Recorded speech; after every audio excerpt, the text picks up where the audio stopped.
Welcome to the MLB Slate Breakdown. I'm Jason Gilbert. With me is Brent Hyden. Taking a look at tonight's 7-game MLB Slate on FanDuel and DraftKings. Pitching, not for the faint of heart tonight, but we do have some really good offenses and good ballparks here. Yeah, if you're into pitching, it's probably a good night to ignore baseball because there's like Steven Strasburg and then I guess an upper mid-tier guy in Kyle Hendricks and then just a bunch of garbage for the most part. I'm sorry, Dallas Keuchel truthers. He's kind of garbage in this matchup against the Athletics, so I'm just gonna lump him into the garbage category. Yeah, I'm kind of with you there. I've tried to use Keiko a few times this year because more of he's been priced down, but now he's not priced down even in this matchup, even for me to consider here. Yeah, I'm pretty excited for this no-hitter that he's going to throw, though, now that we said this. Let's dive into this first one here. Zach Eflin taking on Jeff Samardzija in Philly. Samardzija is a guy with some strikeout upside. I don't know if I'm going to go here tonight. I think he's fine in GPPs, but I am probably looking to stack some Phillies lefties against them unless Gabe Kapler does something weird where there's not a lot of lefties in the lineup. Yeah, I put him in the pitching article today, but that was kind of just because I didn't want to only write up three pitchers for today's slate. And I did kind of put in there that he is pretty darn risky in this spot. Like, he does not have good numbers against the Phillies. Like, an 8.18 career ERA against them and a 15.43 ERA at Citizens Bank Park. That is not good. But on the flip side, the Phillies do strike out a lot, and you do need strikeouts to be successful in daily fantasy. And Samardzija is a guy that has had some strikeout potential in his career. Again, the Phillies striking out about 26% of the time this season. So there's that. That being said, he's also very risky because the pitches that were working for him last year, he's not really throwing that much this year, and that's a little bit concerning. And the Phillies could get to him here if they do load up some lefties. Yeah, and that's the one thing I'm kind of hoping they do. It'll kind of dictate how I feel about this game in general.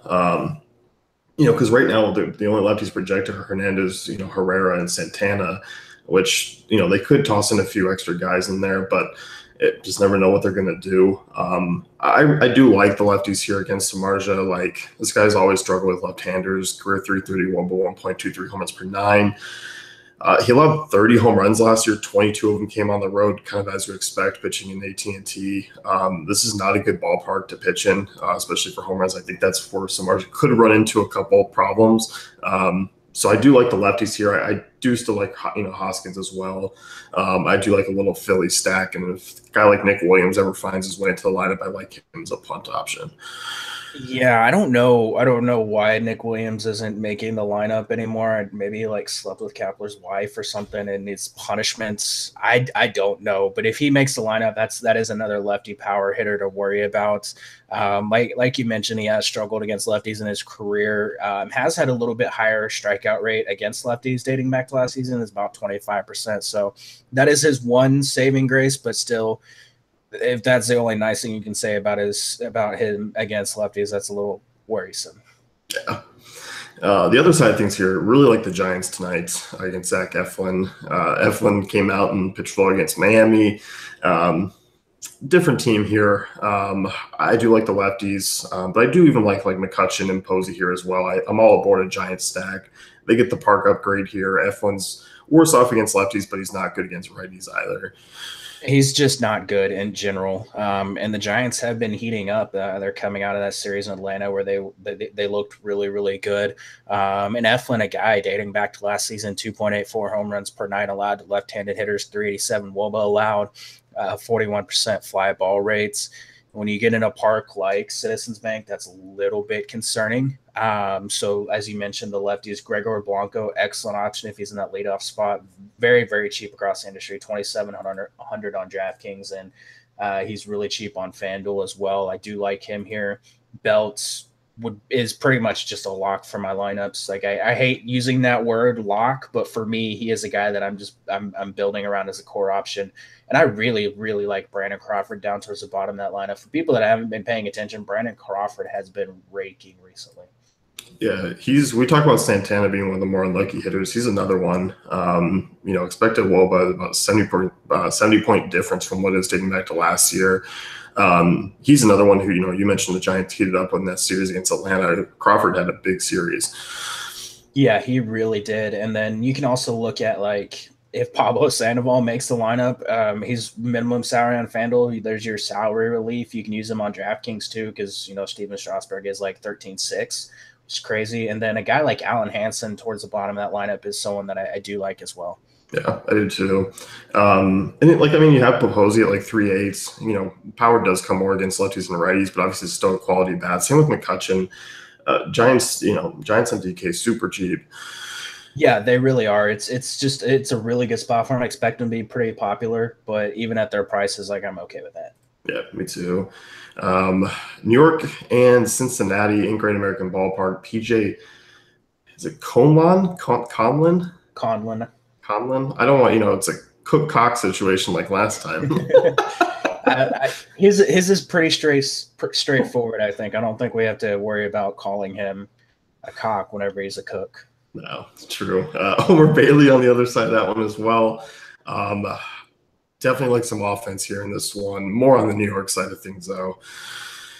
Yeah, the Mets. I feel like they let me down every single time. They're in a really good spot, and they should be able to put up a good game against Homer Bailey. I mean, we're talking about a guy that's just has struggled with walks dating back last season, especially the lefties. 4.62 walks per 9 allowed, 353 WOBA allowed. Not a huge home run guy to lefties. It's more to righties, 1.46 home runs per 9 to righties, 370 WOBA allowed. It's a good spot for hitters on both sides of the plate against Bailey tonight. Yeah, it is. Obviously the lefty outfielders are going to be in play. Yoenis Cespedes did lead the game yesterday, so could potentially see, Nemo Bruce, Conforto out there who are all fairly cheap. But guys like Asdrubal Cabrera, I like Todd Frazier in this spot as well. I think he might be the Mets bats that gets overlooked a little bit here. Yeah, I like him because he's one of those guys that puts the ball in the air a decent amount. He's kind of a fly ball hitter, and that comes generally more to lefties, where I think he has like a 50% fly ball rate, but he's still almost 42% dating back to last season against righties. And if you look dating back to 2016 against kind of Bailey's primary pitch, which is like 93 mile an hour four-seam fastball.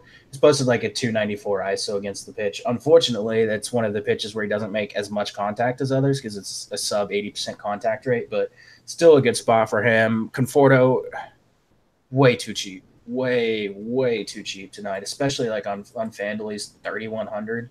Like it's such a good spot for him. Asdrubal has been on fire recently as well.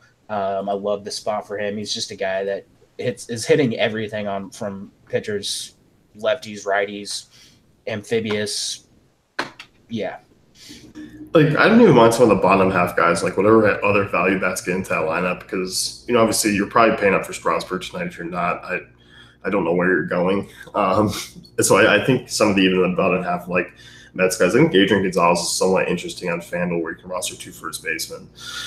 Yeah, I can agree with that. And then someone like Ahmed Rosario, obviously much, much better against lefties than he is righties, but he is hitting the ball. That four-seam fastball that I mentioned, he's 45% hard hit rate.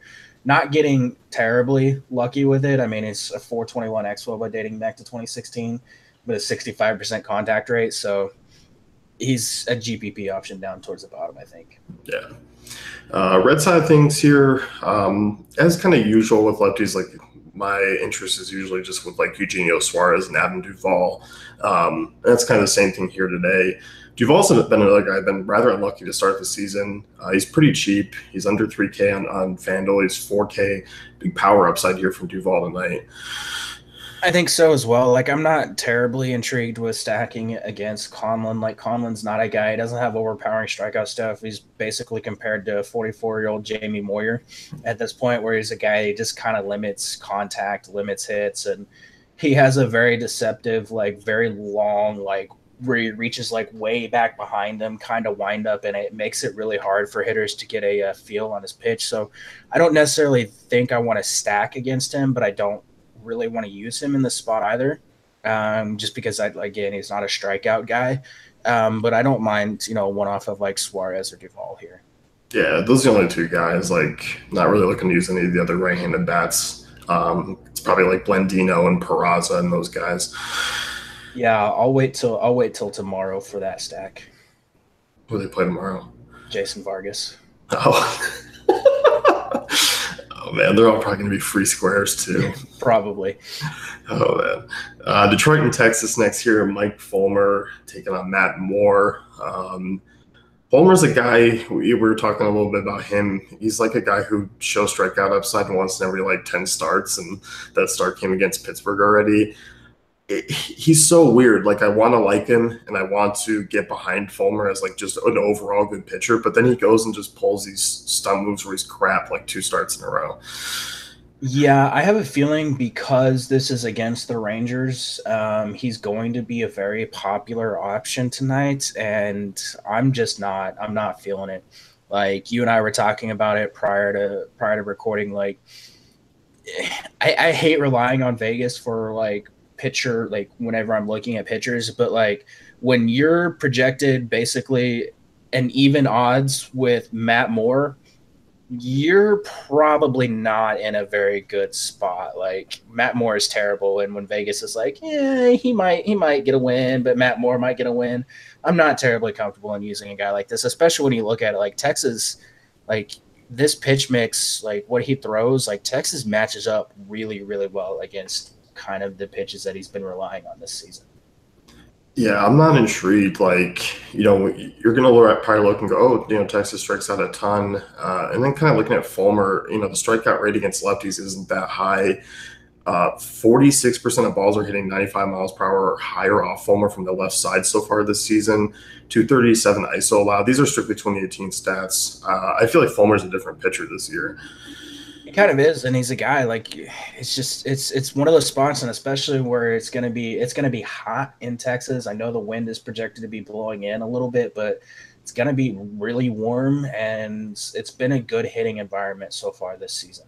Yeah, and if Fulmer's going to be popular, which I agree, I think he is, sign me up with some of these Texas lefty bats against him. I like it. Yeah, I do too. Like if he's going to be extremely popular, and I think you and I agree that he probably will end up being pretty popular.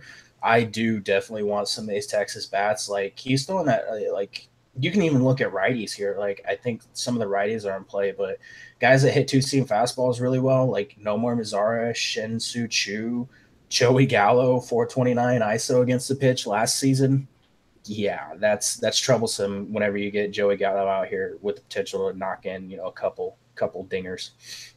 Yeah, I'm liking a lot of these bats. Profar's a middle infielder. If you need a cheap guy, I don't mind. He's been hitting up in the top half of the lineup. Like Texas is definitely in play here. Like it's not we have probably never said that this season. This might be the first time.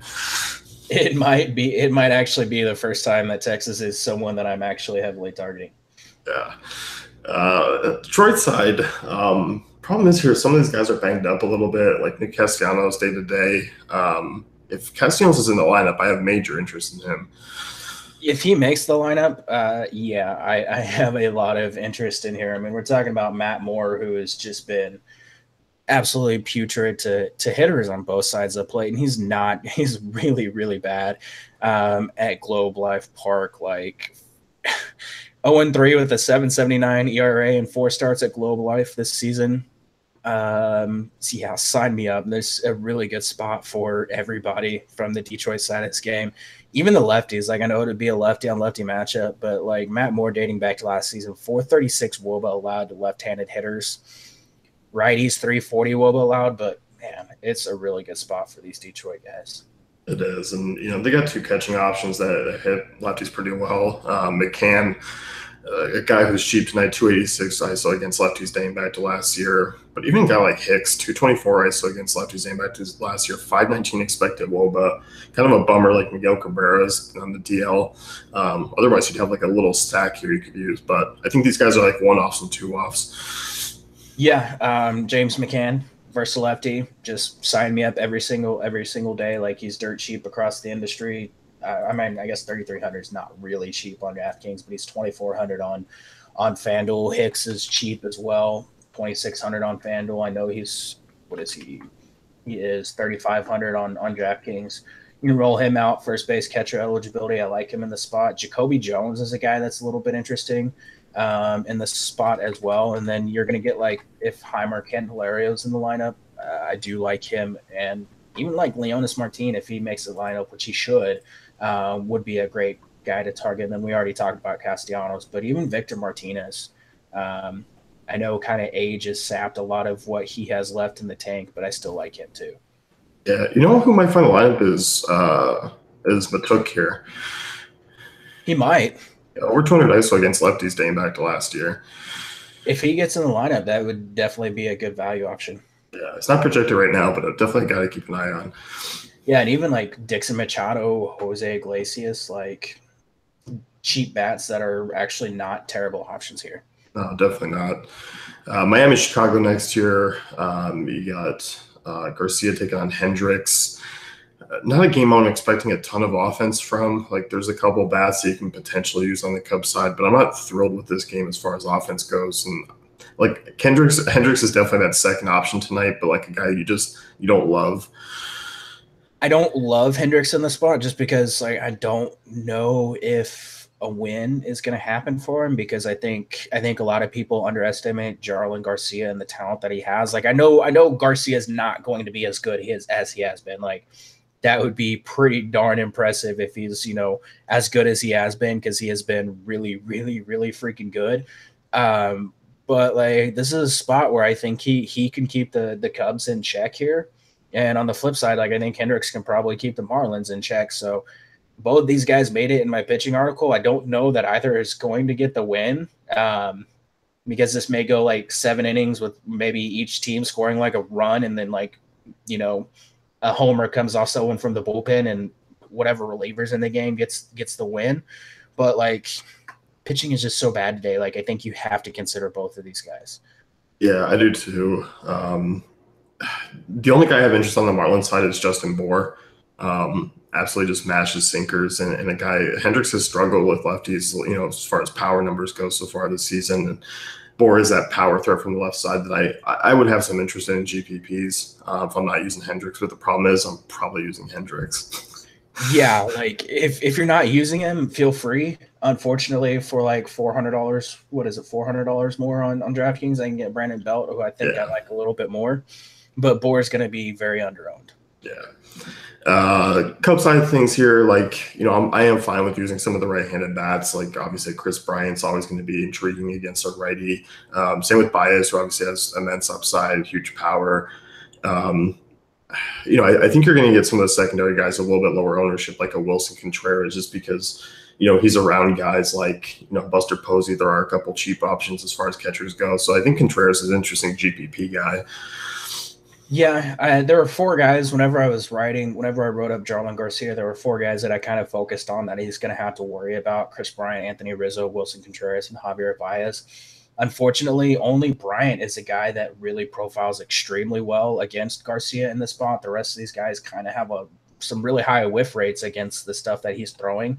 If you wanted to throw out any of those guys, I wouldn't, say no. Like Bryant, generally speaking, is a lock against lefties, a guy with a lot of power against the handedness, but he hasn't really been hitting for a lot of power this season. So I didn't get a chance to check into it, but I saw someone tweet out something about him changing his plate approach, and it's something that I want to look into.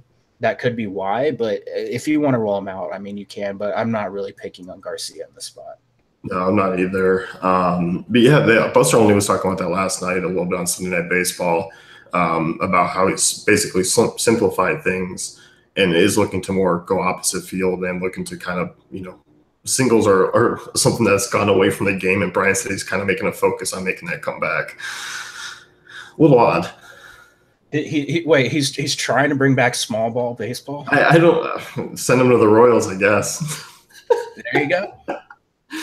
I don't know. It was something weird to hear, but still, obviously, a guy who's massive power against lefties. Yeah, for sure. Minnesota, St. Louis, Fernando Romero taking on John Gant. Cardinals have a relatively high over-under here. I don't know if I love him in this spot. I do think this game is somewhat contrarian, though.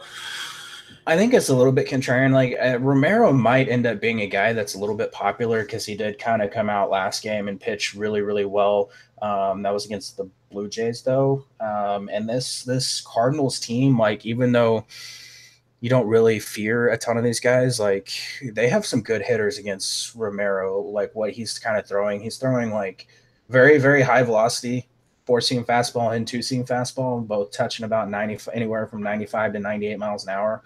And he throws kind of a slider. And if you dig into some of these numbers, these guys hit those pitches really well. So, like, I think the Cardinals might be an interesting GPP stack. Yeah, I think like some of the lefties I'm intrigued with here. It's weird to say, but Carpenter's a guy that I was looking at a little bit last night. One of the highest WOBA expected WOBA differences in the major so far this season. I don't mind him. People are sick of him, but he's going to have a breakout game, and I kind of want to get on ahead a little bit here because people were on him over like the prior week, and then he didn't do much. So I kind of want to get on now with Carpenter. It's lower ownership.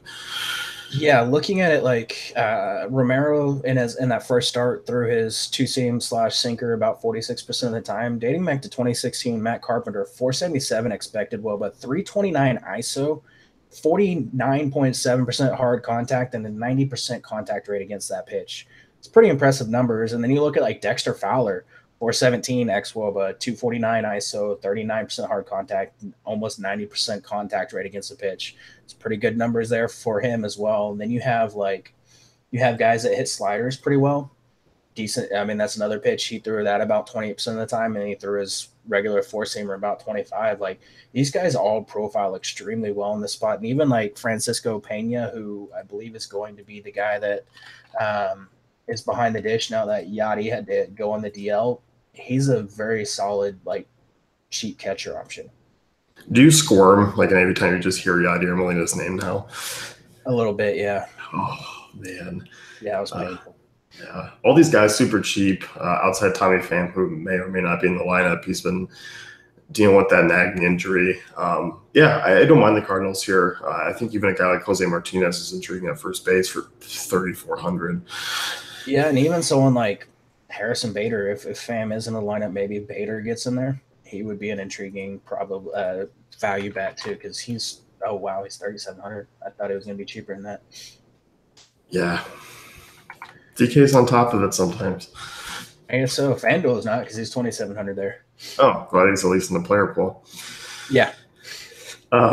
Minnesota side here, John Gant making the start. This guy dating back to last year. Not so great numbers against lefties. He's not a big swing and miss guy. I definitely don't mind some of the lefty bats here against him. You say not so great. That is a little bit of an understatement. I mean, 378 WOBA and a 300 ISO allowed dating back to last season. 48. Horrendous. Is that better?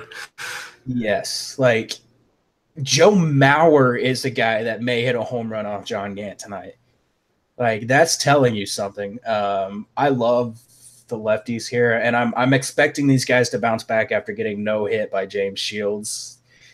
Yeah. You mentioned the numbers against lefties, like just absurd, and 36% hard contact dating back to last year, 48% fly ball rate. You mentioned Mauer, like whenever he's in play, like that does really tell you how bad a pitcher is. But even guys like, obviously, I'm going to be looking at Kepler, red hot. Eduardo Escobar continues to mash. Eddie Rosario coming off a big weekend. Like I love these guys here. Rosario's finally priced up on FanDuel. He's 4,200 on DK. That just seems to be still too cheap. He finally broke 4K. Like, I mean, come on, let's give DK a little bit of credit. They're slowly adjusting. They're slowly adjusting the price, but like Rosario, he profiles really well against Gant. Imagine that. Max Kepler, love the spot for Kepler. You mentioned Escobar, like Grossman. If he makes the lineup, he's in play. Dozier, like even though like Gant is much better against righties than he is lefties, like I still love Dozier in this spot. Everybody is in play, even like guys like Gregorio Pettit, or if like Ryan Lamar makes the lineup, all these guys are in play here. Yeah, they really are. Yeah, you mentioned Grossman. He's 2,800 on DK. Yeah, that's a little bit. That's a Cheap. little bit too cheap. Yeah, I like the dozer call. Dude who mashes changeups, and you look at Gant who throws that pitch more than anything else outside of his fastball. Yeah. Yeah. Gant, you can probably find some offense in there. Yeah. Oh, don't forget about Logan Morrison, who's actually been hitting the ball really well too. Yeah. Why isn't he projecting the lineup? I have no idea. You know why? Because they're losing the DH. That's why. Oh, yeah, there you go. That's the bread analysis you get here at DFC, figuring out if they have a DH or not. There you go. Houston and Oakland next here. Brett Anderson taking on Dallas Keuchel, two southpaws. Keuchel's a guy I've tried to get him right this year because of this price. He's 9,400 against an Oakland team that's just been hitting the ball so well against lefties this year. And we look at Keuchel, and he just hasn't been Keuchel yet.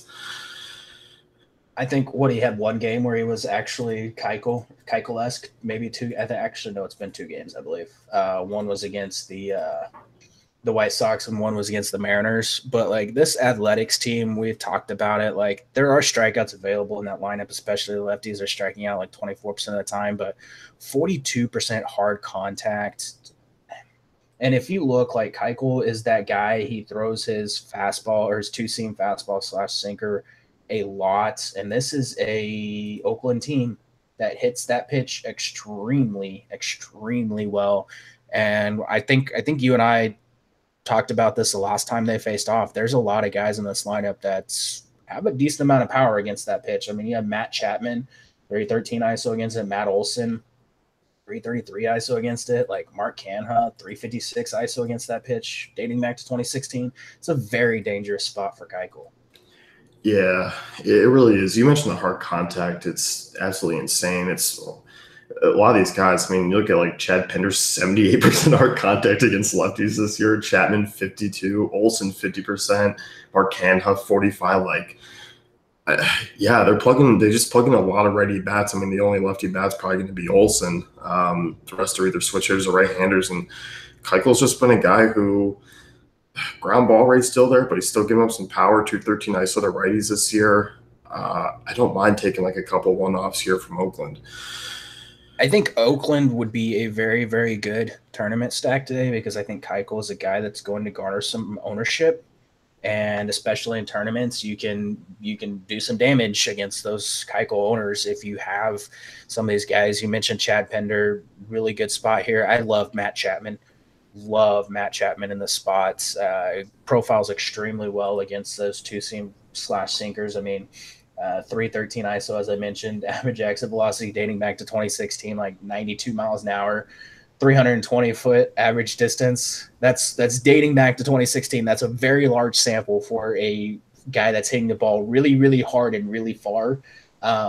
Good spot for him. I love all these guys. Anybody from this Oakland side, even like Jed Lowry. You can't ignore Jed Lowry because he continues to rake. I think he actually let us down one day this weekend, and that was about it. The one time. Yeah, it was. I think it was what yesterday, or it was like Saturday. He only put up 7 fantasy points on Saturday. Yeah, his season long. What a jackass. Yeah, Keuchel, I mean, just 7 home runs over his last 4 starts, like allowed. He only had 3 strikeouts in that Oakland game. Like, you look at the contact rate that these guys have against sinkers. I don't think there's as much strikeout upside as people think. No, I don't think so either. Houston, Anderson had a decent start. I'm still not in love with these bats. I think some of these guys people might be looking to force in. I don't mind some of the cheaper guys. Like, obviously, I'll never say no to a George Springer against lefties because he continues to hit them well. But I'm not completely buying into like a Houston full-on onslaught here. No, I'm not really either. But like, if you look, like Brett Henderson, dating back to last season, 346 well below to righties, 412 to lefties. Not a ton of power. I mean, 183 ISO to righties. So like, if you really wanted to get some exposure, I mean, you can. You'd be looking at the guys that do hit two-seam / sinkers really well. Bregman, Marwin, Gaddis, McCann. I do think Marwin is very interesting in the spots. But like for the ownership that I think the Astros bats might garner, I'm probably going to be fading in tournaments. Yeah, and like you basically named off the guys that I have interest in because they're below 4K. Like, and they're going to probably fit into the way I build a lineup tonight. Like, I don't think Altuve or Correa is going to fit in. If I'm paying up for someone, it's probably going to be Springer. Yeah, exactly.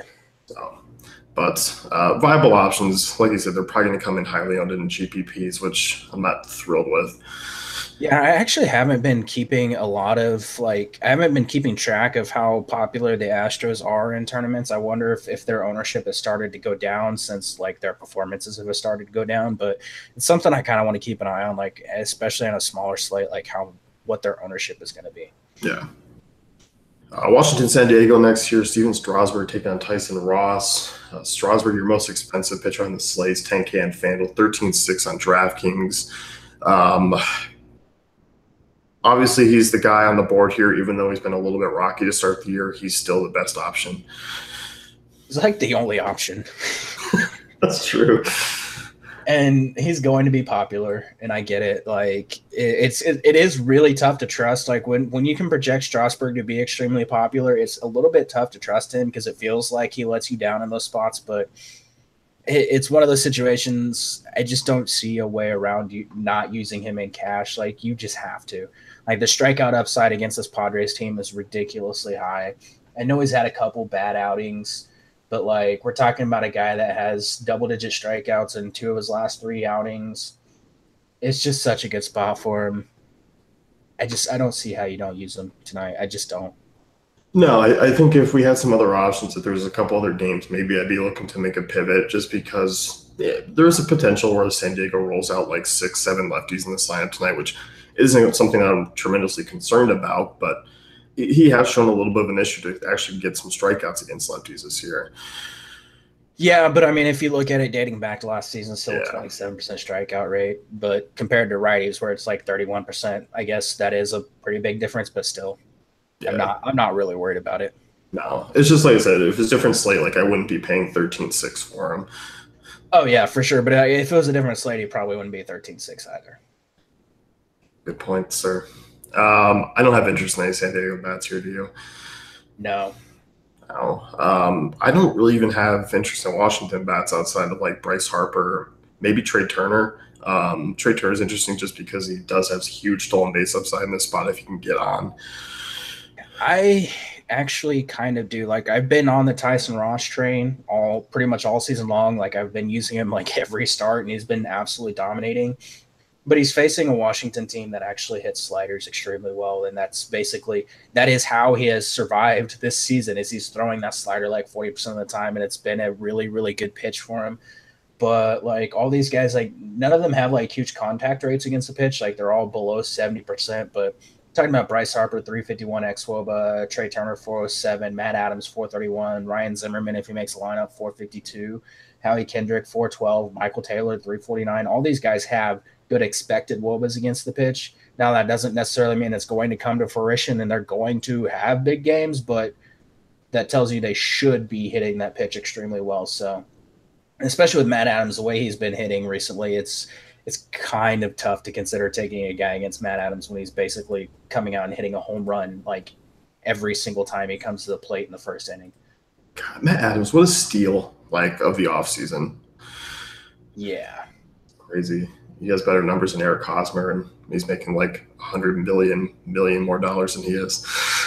Yeah, but hey, Hosmer did heat up over the weekend. You put him in Mexico, good hitter's park. He starts to heat up, and he's going to come back to Petco and suck again. It's true.